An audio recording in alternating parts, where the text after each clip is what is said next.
안녕하세요. 총신대학교 사회복지학과 백은영입니다. 저는 발달장애인들을 지원하는 장애인복지관에서 근무를 했었고요. 지금은 대학에서 학생들을 가르치고 있지만 발달장애인, 특히 발달장애인의 가족을 지원하는 일에 관심을 많이 가지고 있어서 발달장애인과 가족과 관련된 연구들과 또 관련된 단체들과 협력해서 여러 가지 활동들을 하고 있습니다.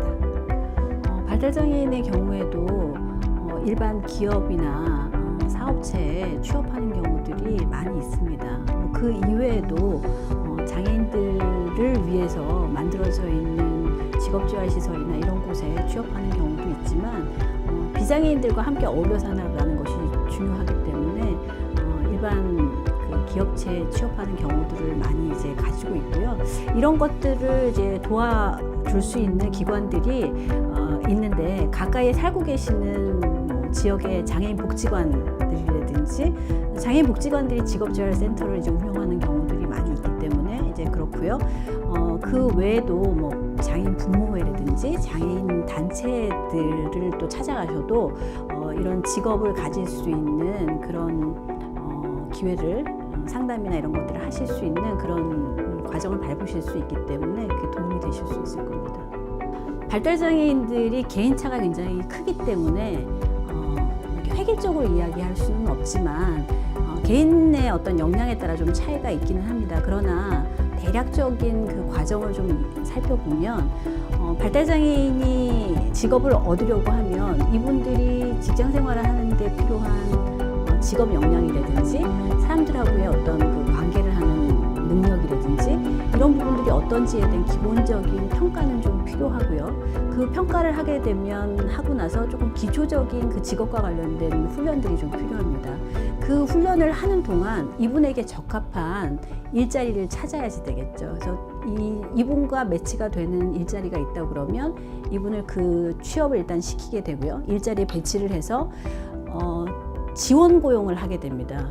이분들이 혼자 직장 생활 안에서 일도 배우고 사람들하고의 관계도 하고 이렇게 하는 데는 조금 어려움이 있을 수 있으니 이런 것들을 이제 지원 고용을 통해서 조금 잘 정착하실 수 있게끔 도와주는 그런 과정들을 거치게 되고요. 그 다음에 이제 그것이 이제 취업으로 이어지게 된다고 하면 이 발달장애인의 경우에는 사후 관리를 하는 것도 굉장히 중요합니다. 그렇게 해야 장기적으로 그 직장 안에서 뿌리를 내리시고 일을 해 나가실 수 있기 때문에 대략적인 그런 과정들은 지금 말씀드린 것처럼 이제 평가하고 그 다음에 이제 훈련을 하고 적합한 취업처를 발견하고 그 다음에 그곳에 배치해서 지원 고용을 하는 이런 프로세스를 거친다고 볼 수 있겠습니다. 발달장애인이지만 우리가 너무 장애를 끄집어내서 장애만 부각시키는 건 바람직하지 않다고 보고요. 성인기라고 하는 것에 우리가 좀 초점을 맞출 필요가 있습니다. 우리가 일반 비장애인들도 성인기에 해야 하는 것들이 있잖아요. 그래서 발달장애인의 경우에도 성인기에는 발달장애 어떤 특성상 누군가의 지원이 뭐 간헐적이든 집중적이든 뭐 지속적이든 필요하다 하더라도 자립적인 생활을 하는 거에 일단은 초점을 두고 교육이나 이런 것들을 받는 것이 굉장히 중요할 것 같은데요. 그런 점에서는 뭐 일상생활을 처리하는 것들도 굉장히 중요할 거고요. 뭐 자기 관리하고 이런 부분들인 거죠. 이동에 대한 그런 부분들도 필요할 거고, 그다음에 이제 스스로가 자기가 선택하고 결정하고 이런 것들도 굉장히 필요한 부분입니다. 예를 들면 활동 보조인의 도움을 받더라도 본인이 싫은 것, 좋은 것 이런 것들을 표현하는 건 굉장히 중요한 건데 이런 부분들이 단시간에 될 수 있는 부분들이 아니기 때문에 이걸 이제 우리가 스스로가 자기 옹호를 한다고 이야기를 하는데요.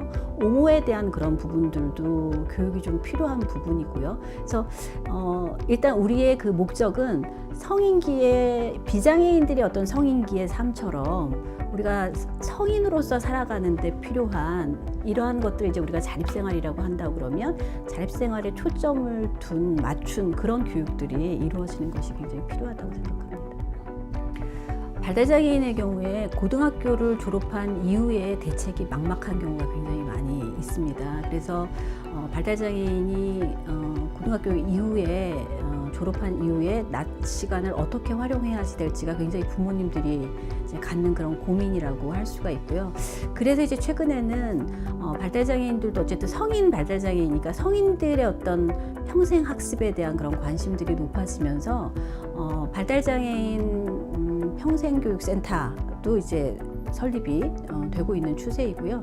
또 그 살고 계신 인근에 있는 복지관이나 이런 곳에 가시면 또 발달장애인의 이런 교육과 관련된 서비스를 받으실 수 있는 부분들이 있고, 최근에는 뭐 대학 부설 평생교육센터 같은 데에서 평생교육원 같은 곳에서 또 발달장애인을 위한 그런 프로그램들을 조금씩 관심을 갖고 만들어가는 그런 추세에 있는 것 같습니다.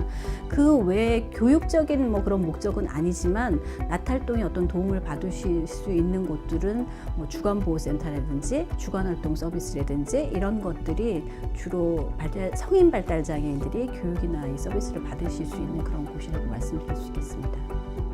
현실적으로 노년기가 돼서 우리 사회에서 이용할 수 있는 서비스들은 그리 많지 않다고 말씀드릴 수 있을 것 같아요.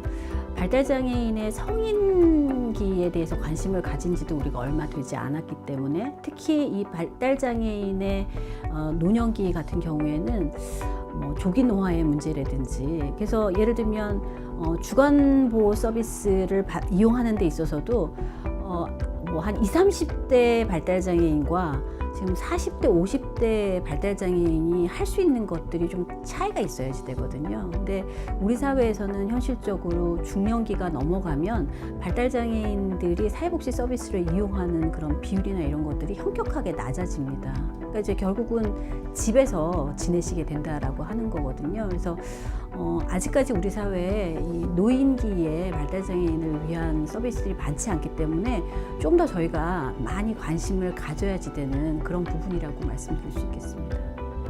저희가 비장애인들도 성인이 되면 각종 성인병에 이제 노출이 되죠. 이런 부분들이 발달장애인은 조금 더 빨리 온다고 생각을 하시면 될 것 같습니다. 자기 스스로 자신의 건강을 관리하는 데 있어서의 그런 차이가 좀 있기 때문에, 그래서 이제 우리가 이제 그 주변에 같이 생활하고 계신 그 가족들도 발달장애인의 어떤 건강에 대한 관심을 좀 가지시는 게 필요한데요. 아까 말씀드렸던 것처럼 각종 뭐 당뇨나 고혈압이나 이런 성인병에 대한 관리들도 필요한 거고요. 그 다음에 이제 근골격계에 문제가 생기는 경우들도 있다고 그래요. 그래서 그런 부분들, 그 다음에 특히 또 치아와 관련된 그런 부분들, 우리가 신체적인 건강도 굉장히 중요하지만 정신적인 건강도 굉장히 중요합니다. 발달장애인들이 정신장애를 동반하는 비율이 적지 않기 때문에 이런 부분도 우리가 조금 주의 깊게 살펴볼 필요가 있고요. 노인기로 갈수록 발달장애인이 치매를 갖게 되는 그런 경우들도 있기 때문에 함께 살고 계시는 가족이라든지 혹은 이분 발달장애인들을 지원하시는 분들은 특히 중년 이후의 발달장애인의 일상생활에 있어서는 건강적인 이런 신체와 정신적인 이런 건강적인 부분에 대한 관심을 갖고 아주 주의 깊게 관찰하면서 필요한 그런 관리들을, 그래서 건강검진 같은 것도 정기적으로 하시는 것들이 필요하고요. 치과 같은 경우에도 정기적으로 방문하시는 것들이 필요하고, 그런 적극적인 대처와 예방 노력들이 좀 필요할 것 같습니다.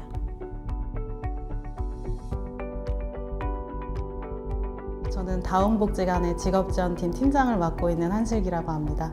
네, 저희 팀에서는 발달장애인분들 직업훈련 및 직업훈련을 통해서 취업으로 목적을 두고 저희는 지금 운영을 하고 있습니다.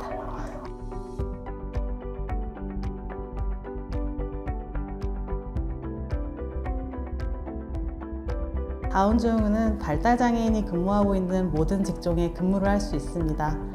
다운증후이라고 해서 특별히 차별화된 직종은 없습니다. 단 다운증후의 특성상 오래 서 있는 직종의 경우 4-5시간 정도의 단기가 근로를 할 수 있으며 사회성이 좋아 서비스 직종으로도 많이 선택하고 있습니다.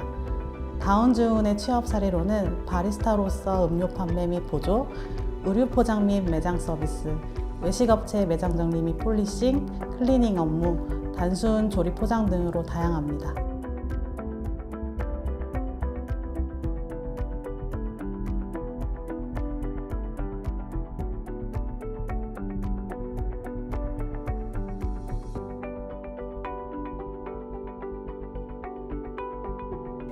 저희 직업지원팀에서는 직업적응훈련반과 취업준비반을 운영하고 있습니다. 직업적응훈련반에서는 훈련생들의 보호고용을 목표로 직업훈련을 진행하고 있습니다.